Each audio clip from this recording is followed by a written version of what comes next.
এবারে সংগ্রাম আমাদের মুক্তির সংগ্রাম, এবারে সংগ্রাম স্বাধীনতার সংগ্রাম।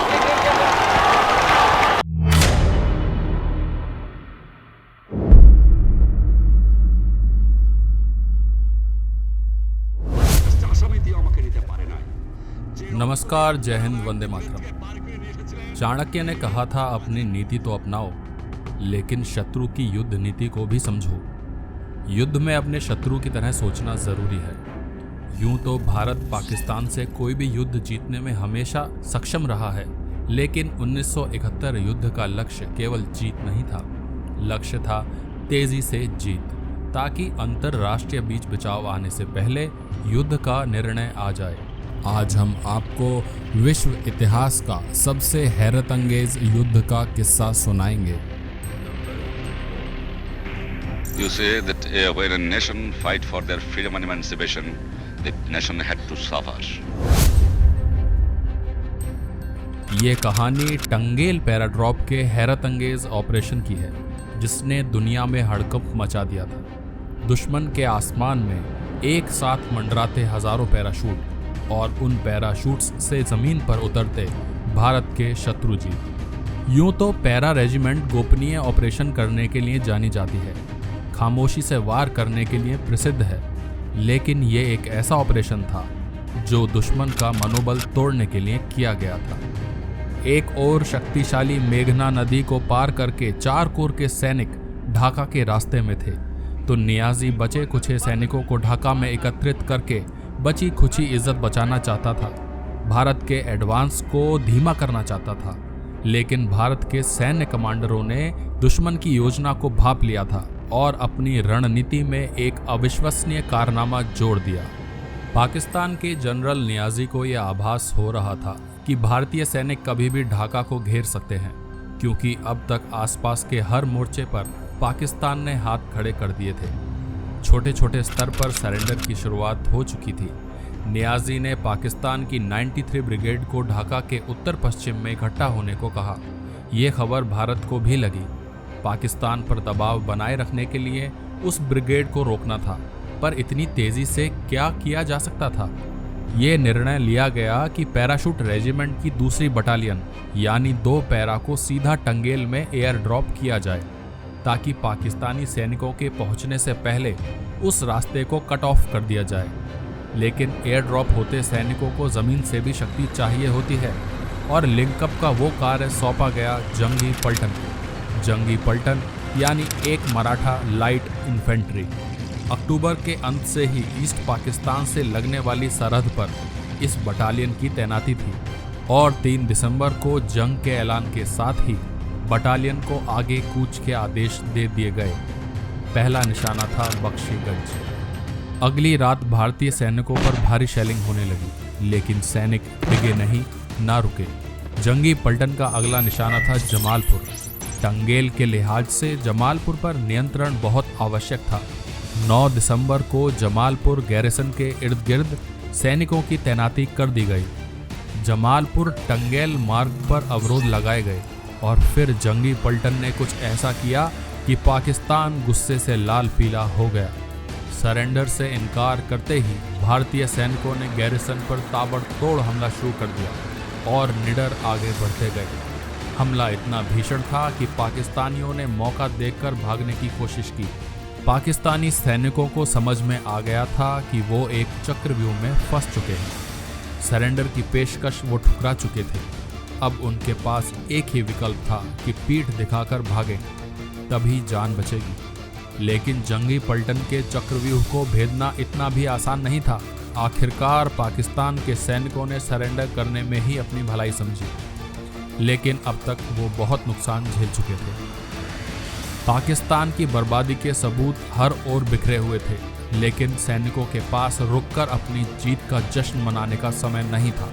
उन्हें तो जल्दी से जल्दी उस इलाके के लिए रवाना होना था जहां 2 पैरा के जवान एक ऐतिहासिक ऑपरेशन के तहत आसमान से उतरने वाले थे। उधर हिंदुस्तान में इस डेयरिंग पैराड्रॉप की फाइनल तैयारियां चल रही थीं। योजना के अनुसार एक पूरी पैरा बटालियन को टंगेल के ऊपर पैराड्रॉप करना था। लक्ष्य था जमालपुर टंगेल रोड पर पुंगली ब्रिज को कैप्चर करना। इस पैराड्रॉप के लिए 4 अलग अलग तरह के एयरक्राफ्ट का इस्तेमाल किया जाना था। 8AN-12, 17C-119 पैकेट, 24 डकोटा और 2 करीबो। हर तरह के विमान की अपनी अलग उड़ान विशेषता यानी फ्लाइंग कैरेक्टरिस्टिक्स होती हैं और इन सब में तालमेल की आवश्यकता थी। इसीलिए हर एयरक्राफ्ट टाइप के लिए एक टाइप फोर्स कमांडर को नियुक्त किया गया, जिसका काम था उन विमानों के क्रू को ऊंचाई, रफ्तार, टारगेट तक पहुंचाने का समय और फ्लाइट प्लान के बारे में ब्रीफ करना। ये इसलिए ज़रूरी था ताकि एक विमान दूसरे तरह के विमानों से दखल अंदाजी ना करे। पूरी बारीकी के साथ योजना को तैयार किया गया और पूरी गोपनीयता भी रखी गई। पायलट्स को रेडियो साइलेंस रखने की इंस्ट्रक्शंस थी, यानी एक बार हवा में पहुंचे तो किसी तरह का संपर्क नहीं, ताकि दुश्मन इंटरसेप्ट ना कर सके। 11 दिसंबर 1971 दिन के उजाले में युद्ध इतिहास का सबसे डेयरिंग ऑपरेशन शुरू हुआ। दुश्मन को भटकाने के लिए निर्धारित ड्रॉप जोन से चंद किलोमीटर की दूरी पर एक डिकॉय ड्रॉप किया गया, यानी असली सैनिक नहीं बल्कि डमी। सबसे आगे AN-12 निकले, रडार से बचने के लिए ट्री टॉप लेवल की उड़ान भरते हुए। इन्होंने भारी साजो सामान ड्रॉप किया और वापस निकल गए। बस चंद मिनटों बाद 17 पैकेट विमान आए, बंदूकों, जीप और पैराट्रूपर्स को ड्रॉप किया और फिर आए डकोटा। जब भी दुश्मन के क्षेत्र में इस तरह का कोई एयर ड्रॉप होता है तो वो सरल ऑपरेशन नहीं होता है, वो भी दिन के उजाले में। और उस दौर में तो तकनीक की मदद भी अधिक नहीं होती थी, चाहे सटीक जगह का चुनाव हो या सही ऊंचाई का तालमेल। इस ऑपरेशन में कई स्तर पर सामंजस्य की आवश्यकता थी। अव्वल तो अलग अलग एयरक्राफ्ट्स, उस पर सेना और वायुसेना के बीच तालमेल, किस विमान में किन सैनिकों को किस क्रम में ड्रॉप किया जाएगा ये तय करना भी आवश्यक था, क्योंकि जब एक विमान पैराड्रॉप करता है तो एक जगह पर स्थिर नहीं होता, वो सैनिकों को ड्रॉप करता हुआ उड़ान भरता है, यानी सभी सैनिक एक जगह पर ड्रॉप नहीं होते। इसीलिए पैराड्रॉप के लिए कंपोजिट लोडिंग की गई। कर्नल भारद्वाज उस समय कैप्टन रैंक पर थे। वो पहले सैनिक थे जो टंगेल ड्रॉप में ड्रॉप हुए थे। इस किरदार को पाथफाइंडर कहा जाता है। अगर किसी कारणवश पाथफाइंडर अपना किरदार नहीं निभा पाता तो नंबर 2 पाथफाइंडर पर यह जिम्मेदारी होती है। कैप्टन नैयर को आज भी वो दिन अच्छी तरह याद है। सैनिकों को मिशन से पहले तैयारियों के लिए टंगेल के उस इलाके की एरियल तस्वीरें दिखाई गई थी। ये तस्वीरें युद्ध के समय 3 और 4 दिसंबर को ली गई थी। यूं तो पैरा कमांडोज को दुश्मन के क्षेत्र में ऐसे ड्रॉप्स की पूरी ट्रेनिंग दी जाती है, लेकिन कुछ सैनिक ऐसे भी थे जिनके लिए ये पहला जंप था। जिस इलाके में सैनिक पैरा ड्रॉप किए जा रहे थे वहाँ खुला मैदान था और छोटे छोटे तालाब भी थे। जब शुरुआती सैनिकों ने लैंड करना शुरू किया तो आसपास के गांव वालों को लगा कि पाकिस्तानी सेना आ गई है और वो जान बचाने के लिए भागे। लेकिन तभी हमारे एक योद्धा ने जय बांग्ला का नारा लगाया तो वो समझ गए कि ये भारतीय फौज से हैं। स्थानीय लोगों की खुशी का ठिकाना नहीं था। आसमान से बरसते अपने मददगारों को देखकर वो झूम उठे थे। ड्रॉप होने के 50 मिनट में सैनिक एक्शन के लिए तैयार थे। वो फौरन पुगली ब्रिज के लिए निकले। मराठा लाई के सैनिक भी लिंकअप की निर्धारित जगह पर पहुंच चुके थे। युद्ध भूमि में ऐसा समन्वय लगभग असंभव होता है, पर भारतीय सेना के जवानों को जीत करीब दिख रही थी और विजय की उस ललक में अब वो किसी भी अवरोध से रुकने वाले नहीं थे। पाकिस्तान में हर ओर हाहाकार था। कोई कहता 1000 भारतीय सैनिक तो कोई कहता 10,000। दहशत में पाकिस्तान को समझ ही नहीं आ रहा था करें तो क्या करें। कहते हैं कभी कभी दुश्मन की ताकत से ज़्यादा बड़ा होता है दुश्मन का खौफ, और जब ऐसा होता है तो दिमाग पहले हार जाता है। ईस्ट पाकिस्तान में भी ऐसा ही हो रहा था। पाकिस्तानी सेना के मन में भारत का खौफ था। जब टंगेल पैरा ड्रॉप हुआ तो मीडिया रिपोर्ट्स में बटालियन की जगह ब्रिगेड के ड्रॉप होने की बात हुई। बटालियन में होते हैं करीब 800 सैनिक और ब्रिगेड में लगभग 3000। पाकिस्तान की बची कुची हिम्मत भी जवाब दे गई। ये किसी पत्रकार के समझ का फेर था या सोची समझी रणनीति कि पैरा की बटालियन की जगह पैरा ब्रिगेड कह दिया गया। जो भी हो, टंगेल में एक पूरी पैरा ब्रिगेड के ड्रॉप होने की खबर से पूरी दुनिया में सनसनी तो थी और पाकिस्तान को तो समझ ही नहीं आ रहा था वो मुकाबला कैसे करे। स्थानीय लोगों का भी सैनिकों की संख्या को लेकर अपना अपना आकलन था और सुनी सुनाई बातों में सैनिकों की संख्या का आकलन हजारों में पहुंचता जा रहा था। टंगेल एयर ड्रॉप एक डेयरिंग मिशन था। शाम लगभग 4:30 बजे पैरा ड्रॉप पूरा हुआ और सैनिक उसी समय अपने मुख्य ऑब्जेक्टिव की ओर बढ़े। जमालपुर में जिस पाकिस्तानी टुकड़ी को मराठा पलटन ने शिकस्त दी थी, उसी टुकड़ी के भागते हुए सैनिक वहां पैरा कमांडोज के हत्थे चढ़ गए। पाकिस्तान अब बौखला चुका था। अंतर्राष्ट्रीय मदद की आस टूट रही थी। संयुक्त राष्ट्र की ओर से भी सन्नाटा था और भारतीय सेना की टुकड़ियां हर ओर से ढाका की ओर निरंतर कूच में लगी थी। जनरल नियाजी ने भारत के सेना अध्यक्ष जनरल सैम मानेकशॉ को आत्मसमर्पण का सशर्त ऑफर भेजा, पर भारत ने किसी भी शर्त को मानने से इनकार कर दिया और सैनिकों के कूच को जारी रखा। 15 दिसंबर को 2 पैरा के सैनिक मिर्जापुर जायदेवपुर रोड पर चलते हुए ढाका पहुंचने ही वाले थे जब उन्हें ढाका के बाहरी इलाके में मीरपुर ब्रिज पर नियंत्रण का जिम्मा दिया गया। दुश्मन वहां मजबूत स्थिति में था और डटकर मुकाबला कर रहा था, पर पैरा कमांडोज कुछ अलग ही मिट्टी के बने थे। भीषण लड़ाई में पाकिस्तानियों को दूसरे छोर पर खदेड़ दिया। उस लड़ाई में 41 पाकिस्तानी सैनिक मारे गए थे।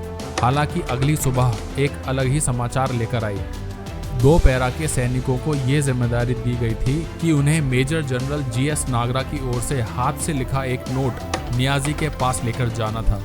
इस नोट में लिखा था, डियर अब्दुल्ला, मैं आ गया हूँ, खेल खत्म हो चुका है, आत्मसमर्पण कर दो और मैं तुम्हारा ख्याल रखूंगा। ये नोट लेकर पैरा के 2 ऑफिसर्स ढाका शहर में नियाजी के दफ्तर के लिए रवाना हो गए।